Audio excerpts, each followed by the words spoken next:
their ACM for the airstrike. So here's your map, and on the left side you've also got your objectives. You can just hit tab and both of these will come up. It's a very good map because it shows you in detail paths and, you know, sort of hidden walkways, that kind of stuff. And it also shows your secondary and primary objectives. Command Sierra Lead, bearing 270, Angel 7, target is 16 and closing. Copy, Sierra Lead. Be advised, we're experiencing significant radio interference. Suspect KPA music. Copy that. Beginning final approach. Oh yeah! Finally get to see some action on this trip. Fangs away, Sierra 2. This is strictly hit and run. You copy? Yeah, I copy. The little menu you're about to see come up, and you've probably already seen it appear a few times in the video, that is modifications for your weapon. So you can, in real time, you can change, you know, give your weapon a flashlight, a silencer, a tranquilizer attachment. There's also, oh yeah, you can change the sights. It's pretty awesome.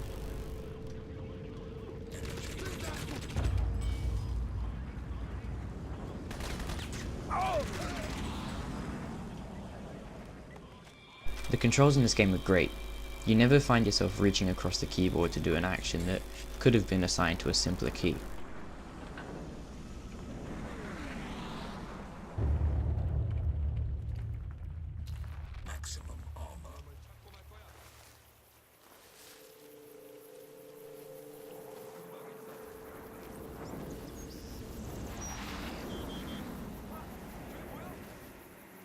Sierra Team Command, be advised, Raptor will be your ACM on this mission. Raptor? I don't suppose I have a choice in this, do I? Fucking hell, I knew it. Sean O'Neill. Sierra Lead, deploy 7, over. Roger that.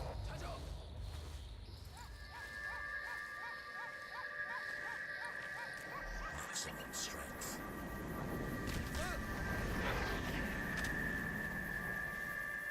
Maximum strength sort of levels you out. So for example, you know when you scope in on COD 4 and you sort of have to hold your breath? Yeah, it's basically the same thing.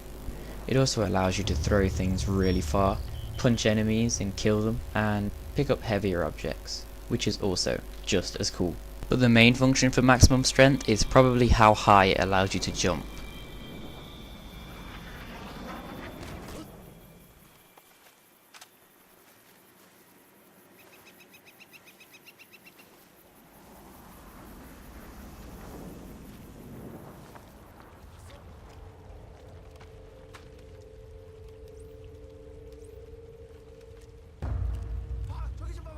Cloak mode gives you a sort of invisibility, which is useful until you get up close and personal with the enemy, because they will feel you there and then you'll start shooting all over the place. There is an energy bar in the bottom right just under where you can see the grenade counter. It's a shame you guys can't see it, but that is constantly going down while you have cloak mode on. And as soon as you shoot a bullet, cloak mode evaporates and your energy bar is at 0. Maximum speed obviously makes you faster. While you're just walking around normally, your energy bar doesn't go down, but if you hold sprint you go extremely fast, like so, but it goes down extremely quickly. It also works in water as well. Drop on lead, over. Roger, Command. The KPA will soon be isolated. Now we need to neutralize their base of operations at the beach resort. Head there and be ready. Bombs away. Affirmative.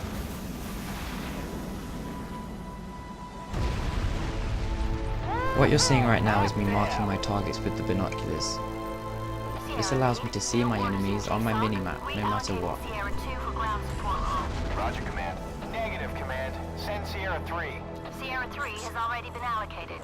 What she means is your gin-soaked ass is surplus to requirements. But you wanted action. Just try and tell me that wasn't an awesome throw. Yeah, okay. Ground support.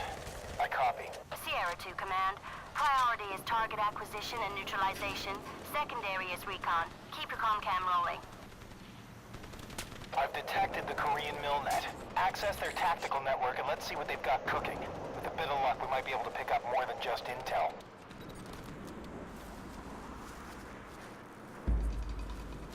Maximum armor.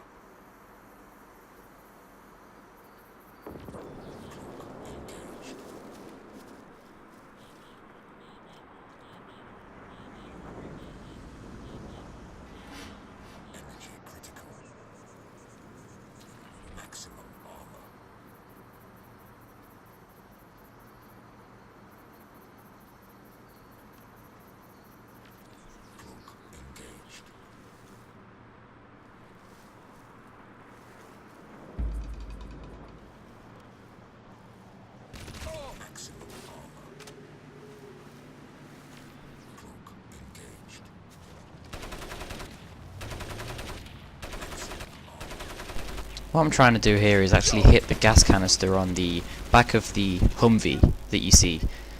I thought it was on the right, but I was mistaken, it was on the left. It's just ignited now and boom, there it goes.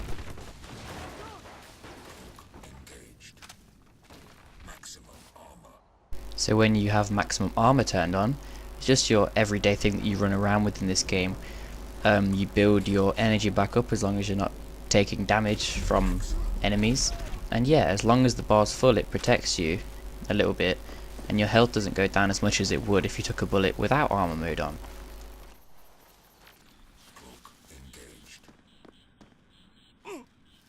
As you can see, this little shack here has been completely obliterated. It was actually a full operating shack until, well, that Humvee exploded and took it out. If you can actually run physics on the highest, you can actually destroy pretty much anything in this game. It's very useful for advancements. If you know enemies are in a house, you can get on the roof, go in strength mode and punch through the roof, allowing you to have a nice advantage and just ambush them when they're not expecting it. So there is driving in Crysis. When you play on the hardest difficulty, you lose the liberty of being able to aim and shoot the weapon that you might have mounted to the vehicle you're in at the same time while you're driving, and you actually have to swap seats in real time to use the gun, which can be a pain, but that's what you get when you play on the hardest difficulty.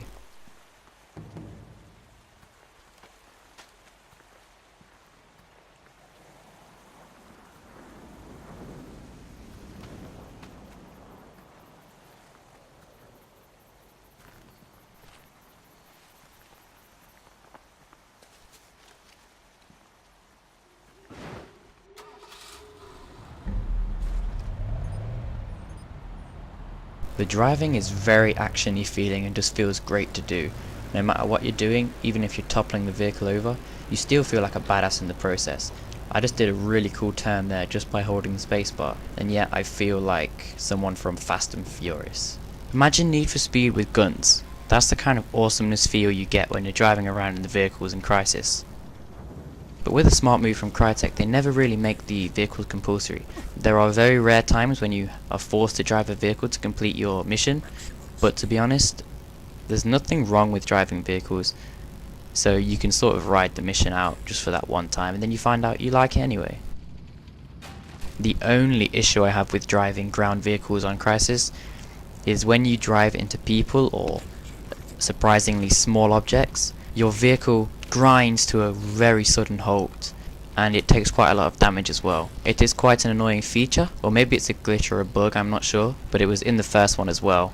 If this was a game that didn't have such amazing graphics and such amazing physics, I wouldn't have even mentioned it. But because of the groundbreaking technology it's using, it is kind of sad to see a little thing like that in the game. But by no means is it a feature that breaks the game or makes it unplayable, or even the vehicle sections unplayable, to be honest.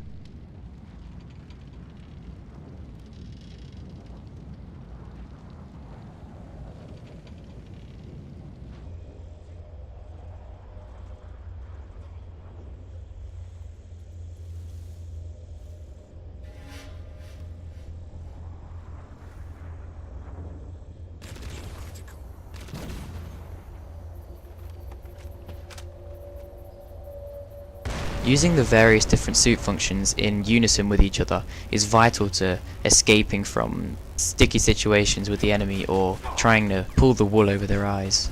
As you can see, I just used maximum armor, maximum speed and cloak mode to escape from a situation that would have got messy if I didn't have those functions.